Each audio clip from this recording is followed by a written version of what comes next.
Speaker. Fletcher Tabuto. Thank you, Mr Speaker. Look across at the other side of the House right now, Mr Speaker. Look at them. Look at their eyes opening like newborn babes as the thumb comes off and they realise we can think for ourselves.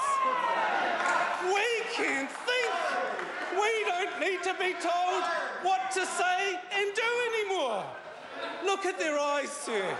They're like headless chooks right now. They're like headless chooks, they really are. They don't know what to do with themselves. They're running around the room and they're literally bumping into one another. And then, sir, they're running into corners and they're whispering to one another. Today, for example, I saw a group of ministers and MPs I have never seen together, sitting down, chatting to one another. Goodness knows what about Doctor Who? Crutcher Who? So here we are now, sir. It's wonderful. The thumb has come off, the leader has left the building, and the sycophantic bobbleheads no longer have to bobble their heads quite as hard as they had the week before. It's wonderful. It's empowering for them, sir. But it is freaking them out. It is freaking them out. So I think it's fair to say the Hunger Games have begun. What we are now seeing is the aspirants fighting one another now for the leadership of the National Party, a party that has passed its use-by date and is probably on its way down anyway, Mr Barclay. Look, now we have to ask, what have the New Zealand public been saying to those people over there? What have they been saying? What has the response been to this amazing news that John Key has left the building? Well, actually, sir, it's quite simple. Now's not the time for tax cuts. Look after the people of New Zealand first. Talk about that. Now is not the time to be talking about housing consents. Now's the time to actually be building homes for New Zealanders. Stop talking about it and start doing something about it. Stop the flood of migrants coming into the country and manage the population of New Zealand for the benefit of New Zealand. Make it work. Make it work. Fix the gap. And here's the critical one, sir, because I'll get into the detail shortly, but here's the critical one for some of the smiling members on the other side. Fix the gap between the ultra-rich and the desperately poor.